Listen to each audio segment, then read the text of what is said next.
সবর বাংলা জানেন তো কি? ধৈর্য। ধৈর্য এমন একটা গাছ যে গাছের চারিদিকে কাটা, কিন্তু ফলটা মিষ্টি সুস্বাদু। এই সুস্বাদু ফল খেতে হলে এই কাটাগুলো সহ্য করতে হবে। ধৈর্য। ছোট্ট ছেলে মেয়েদেরকে ননির পুতুল করে গড়ে তুলবেন না, খবরদার। ওদেরকে কষ্ট সহিষ্ণু করে গড়ে তুলবেন। আপনি থাকতেই কষ্ট করা শিখান, তার জীবনটা স্মুথ হবে, তার ক্যারিয়ারটা ব্রাইট হবে, তার ভবিষ্যৎটা সুন্দর হবে। ছেলে মেয়েরা কিছু চাইলেই সাথে সাথে দিবেন না। অনেক বাবা মা আছে এত আদর করে, এত বেশি আহ্লাদ করে, যা চায় তাই দেয়, পরে হিতে বিপরীত হয়, ঠিক কিনা? ছেলে মেয়েকে অভাব শেখান, ছেলে মেয়েকে কষ্ট শেখান, ওদেরকে সংগ্রাম শেখান, প্রতিকূল পরিবেশে কি করে টিকে থাকতে হয় এটার সবক শেখান। সেদিন লোকমান তাই করলেন, ছেলের সবর শিখাইলেন যে বাবা ধৈর্য ধারণ করো, আতঙ্কিত হবা না। জীবন এটা সহজ নয়, জীবন চলার পথ সহজ নয়, এটাকে সহজ করে নিতে হয়। কখনো সবর করে, কখনো ক্ষমা করে, কখনো অন্যকে ইগনোর করে, কখনো দোয়া করে, কখনো আল্লাহর উপর তাওয়াক্কুল করে, ঠিক কিনা? ছেলে মেয়েকে আদর করে বোঝাবেন, বাবা এখন তুমি বাবার হোটেলে খাও, মায়ের হোটেলে ঘুমাও। সারা জীবন এমন চলবে না, দুনিয়াটা বড্ড কঠিন, এখানে কেউ কাউরে জায়গা করে দেয় না, নিজের জায়গা নিজেরই করে নিতে হয়, ঠিক কিনা?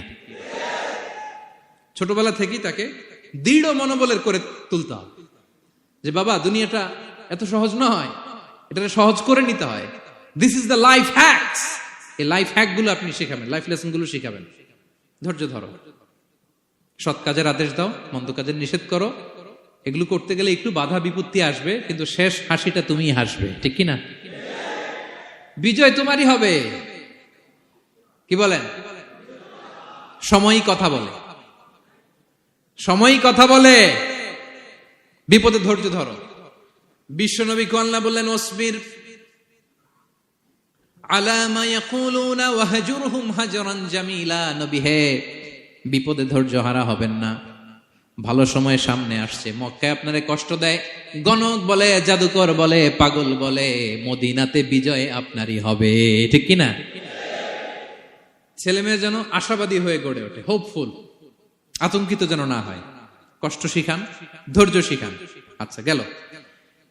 এরপর তিনি বললেন, ওয়ালা তুসাইর খাদ্দাকা লিন্নাস। ও আমার কলিজার টুকরা সন্তান, ওয়ালা তুসাইর খাদ্দাকা লিন্নাস, অহংকার করে মানুষ থেকে মুখ ফিরিয়ে নিও না। ছেলেরে এবার সোশ্যাল বানানোর চেষ্টা করতেছেন, হ্যাঁ? ওয়ালা তুসাইর খাদ্দাকা লিন্নাস। দেখেন একটার পর একটা, প্রথমে স্রষ্টারে চিনাইলেন, তাই না? এরপরে স্রষ্টার ক্ষমতা সম্পর্কে শিখাইলেন, এরপরে আধ্যাত্মিকতা শিখাইলেন, এরপরে ইবাদত কি সেটা জানালেন, এরপরে তিনি সোশ্যাল এঙ্গেজমেন্ট কিভাবে করবেন, সোশ্যাল রিফর্ম কিভাবে করবেন শিখালেন। এবার মানুষের সাথে কিভাবে মিশতে হয় সেটা শিখাচ্ছেন। মানে পিপল ওরিয়েন্টেড হও। ওয়ালা তুসাইর খাদ্দাকা লিন্নাস, অহংকার করে মানুষের থেকে মুখ ফিরিয়ে নিও না, মুখ ছিটকাবে না। মানুষকে সম্মান করো, মানুষের সাথে মেশো, বি পিপল ওরিয়েন্টেড। আমাদের অনেক ছেলে মেয়েরা মানুষের সাথে মিশতে পারে না। দোষ কার? বাবা মায়ের, শেখায় না। একটা সময় আমাদের মনে আছে, ছোটবেলায় মেহমান আসলে আমরা এত খুশি হইতাম, কি বলেন? মেহমানের কাছে যাইতাম, সূরা শোনাইতাম, কবিতা শোনাতাম, এটা খেলতাম, ওইটা করতাম, যাওয়ার সময় আমাদেরকে টাকা দিয়ে যেত, হায় রে খুশি। এখন দেখবেন টেনে হিসেবে মেহমানের সামনে আনা যায় না। এরকম আছে না নাই? অনেক ফ্যামিলিতে এরকম আছে যে তারা সারাদিন ডিভাইস নিয়ে, এই ডিভাইস আসক্তি এত মারাত্মক পর্যায়ে পৌঁছেছে যে তারা মানুষের সাথে মিশতে পারে না। এই পাবলিক ওরিয়েন্টেশনটা অনেকের নাই, পিপল ওরিয়েন্টেশন নাই। অনেক ছোট বাচ্চা, মেহমান আসছে, তুমি একটু আসো, সালাম দাও, বসো, আসতে চায় না, বসতে চায় না, কারণ ওরা শিখানো হয় না। সারাদিন দিয়ে রাখছে কি হাতে?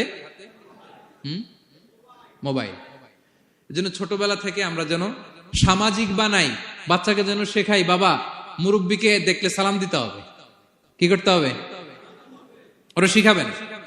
অনেক সময় ছোট বাচ্চারা না বুঝে দারোয়ানের সাথে খারাপ আচরণ করে, ঘরের কাজের বুয়ার সাথে খারাপ আচরণ করে, ড্রাইভারকে বকা দেয়, আছে না নাই? ভদ্রতা, ডিসেন্ট ম্যানার আপনি শিখান নাই তো, শিখবে কোত্থেকে? এই জন্য শুরুতেই বললাম যে গরুর পেট থেকে বেরোলে গরু হয়, কিন্তু মানুষের পেট থেকে বেরোলেই ওটা মানুষ হয় না। ওটারে মানুষ বানাতে হয় দিনের পর দিন, মাসের পর মাস, টিউনিং করে, পলিশিং করে, গাইড করে করে মানুষের মতো মানুষ বানাতে হয়।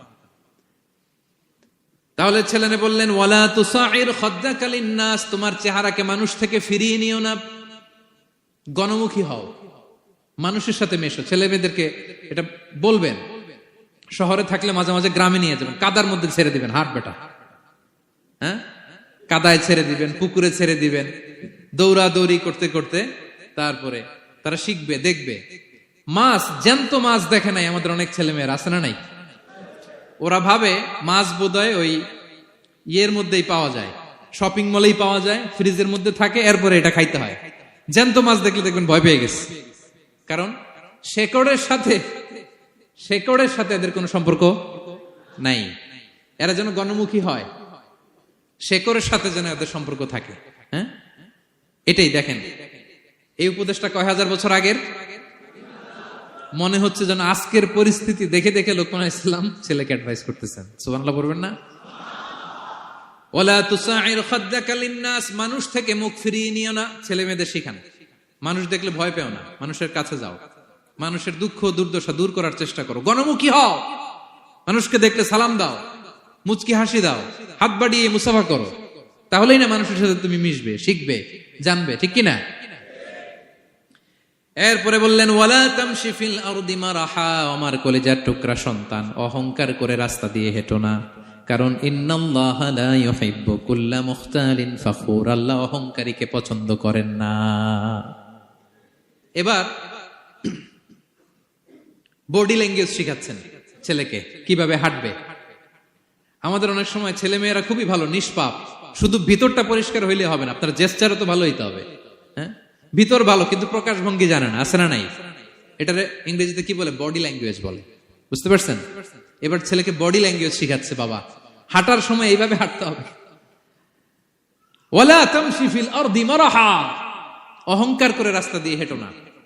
এখানে তামশি বলতে শুধু হাঁটাই না, অহংকার করে ড্রাইভ করো না, অহংকার করে হুন্ডা চালিও না। এরকম আছে না নাই? আমাদের ইয়াং ছেলে মেয়েরা হুন্ডা একটা পাইলে এমন আওয়াজ করে তারা চলবে, অসুস্থদের ক্ষতি হয়, ছোট বাচ্চারা ভয় পেয়ে যায়, মাঝরাতে মানুষ লাফ দিয়ে ওঠে ঘুম থেকে। এরকম আছে না নাই? আমাদের সন্তানরা যেন এরকম না হয়। রাস্তা দিয়ে চলতে বিনয়ের সাথে হাঁটতে হবে, ভদ্রভাবে হাঁটতে হবে, কারণ রহমানের বান্দারা অহংকারী হয় না, তারা বিনয়ী হয়, ঠিক কিনা? وعباد الرحمن الذين يمشون على الأرض هونا وإذا خاطبهم الجاهلون قالوا سلاما, রহমানের বান্দারা রাস্তা দিয়ে যখন হাঁটে দাম্ভিকতার সাথে হাঁটে না, অহংকারের সাথে হাঁটে না, বিনয়ের সাথে রাস্তা দিয়ে তারা চলাফেরা করে, ঠিক কিনা?